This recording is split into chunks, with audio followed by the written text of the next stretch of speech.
Kimi Raikkonen is without a doubt one of the greatest F1 drivers of all time. We're talking about a guy who managed to give Michael Schumacher some of the hardest days of his entire career. And while Kimi also found most of his success at Ferrari, did you know he once turned down a $21 million offer from Renault? Keep watching and we'll tell you everything about it. First up, Ferrari or $21 million. Back in 2006, Kimi Raikkonen was at the peak of his career racing with McLaren. Believe it or not, the Finnish driver even gave Schumacher a tough run for his money. In fact, it wouldn't be wrong to say that Kimi was seen as the only driver capable enough of taking on Schu. But things weren't exactly going too good at the Ferrari camp. Michael reportedly had a lot of troubles with then-chairman Luca de Montezemolo. And even though he was super influential at Ferrari, the chairman saw the 7-time world champion as nothing but a replaceable entity. And who better to replace this entity than Kimi Raikkonen? Now, Luca wanted Kimi from day one, but unfortunately, there was a bit of resistance at Ferrari as team principal Jean Todt and technical director Ross Brawn still favored Schumacher as their lead driver. Raikkonen was really interested in joining Ferrari, but their internal politics caused a lot of delay, and after waiting around for a couple of months, his agent, David Robertson, started to look around for better prospects. David found himself at the front door of Renault boss Flavio Briatore and managed to secure a $21 million contract for his client. It was a pretty fruitful meeting since the French were really eager to have a talent like Kimi on board. Now there's no denying there was a lot of money in the F1 back in 2006, but $21 million was huge. And that's what's even more crazy is that Raikkonen was set to earn nearly $10 million from outside endorsements. So technically, he'd get around $31 million to race for the French. McLaren knew Kimi was the prize though. Even back then, they were paying him a crazy amount of cash that not even Renault could compete with. But still, $31 million wasn't exactly a paycheck Raikkonen had a problem with. But it wasn't exactly an offer he couldn't refuse either, you know? This was a driver giving Schumacher a legit competition in his most dominant era. He knew what he was worth, and we're guessing it was much more than $31 million.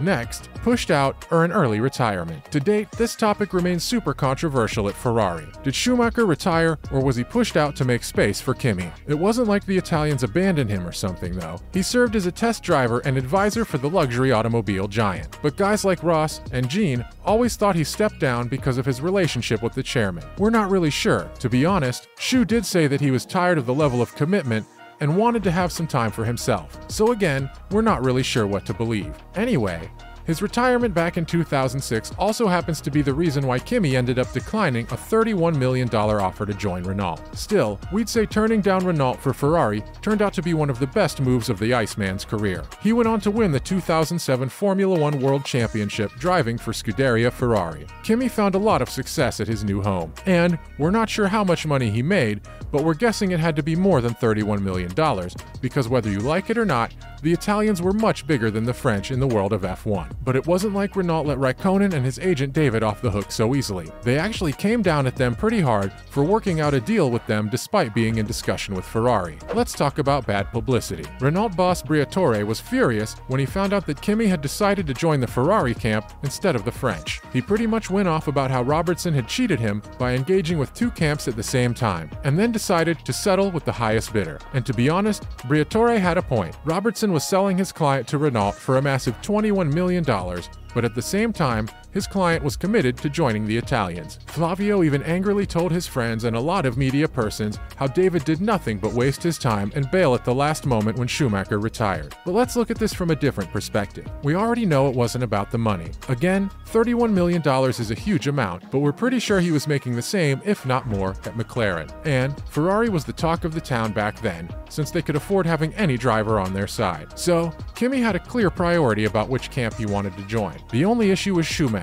But as soon as he confirmed his retirement, the Iceman jumped at the opportunity, leaving his agent stranded in the middle. Still, Robertson played it cool by saying he only did what was best for his client. Time for some more on the world of F1. Up next, teammates turned rivals. If Lewis Hamilton labels someone as his toughest competitor, you best believe that guy is coming up fast. Hamilton and Fernando Alonso were actually teammates back in 2006 at McLaren. Since then, they've done done a lot, having 9 titles and 135 wins from a combined total of 650 starts. And while Lewis has made it pretty clear that Alonso isn't exactly on his level just yet, he thinks he's on pure pace to become his biggest rival in the coming seasons. Honestly speaking, we haven't given it much thought, but now that we think about it, Lewis and Alonso have been battling it out for quite some time. We've had some good battles in the past. I wish we could have more. Well, you're definitely going to be having more now, Lewis, since your ex-teammate has ditched Alpine to join Aston Martin on a multi-season deal. And even though both these guys see each other as tough competition,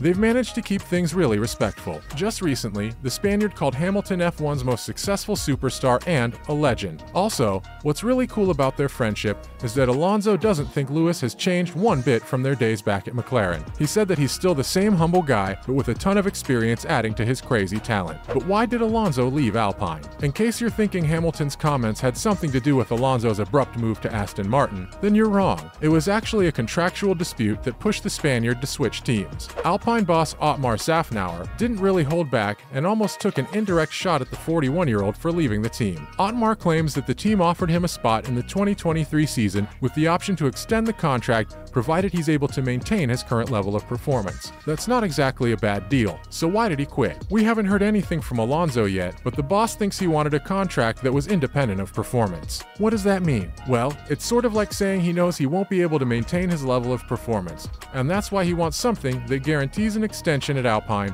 regardless of everything else. See, we told you, it sounds like the boss is taking a dig at the Spaniard for ditching the team. Finally, an 8-figure goodbye. Goodbyes are always tough, but when a goodbye is costing you 8 figures, it's probably a nightmare. Daniel Ricciardo is demanding $14 million to end his contract with McLaren early, and while it does seem like a really far-fetched sum, it's justified when you figure out why the boss is trying to move him. Apparently, Zak Brown is trying to make space to re-sign 2-time Formula 1 winner Oscar Piastri. But it's not like Daniel isn't a solid performer or something. He's won 8 races himself. So, like we said, the price tag is justified. And if you ask us, we think Brown has put himself in a really tight spot since he's already played all his cards and started the negotiations. Like, all Ricciardo had to do was go to the meeting with his agent and state his price.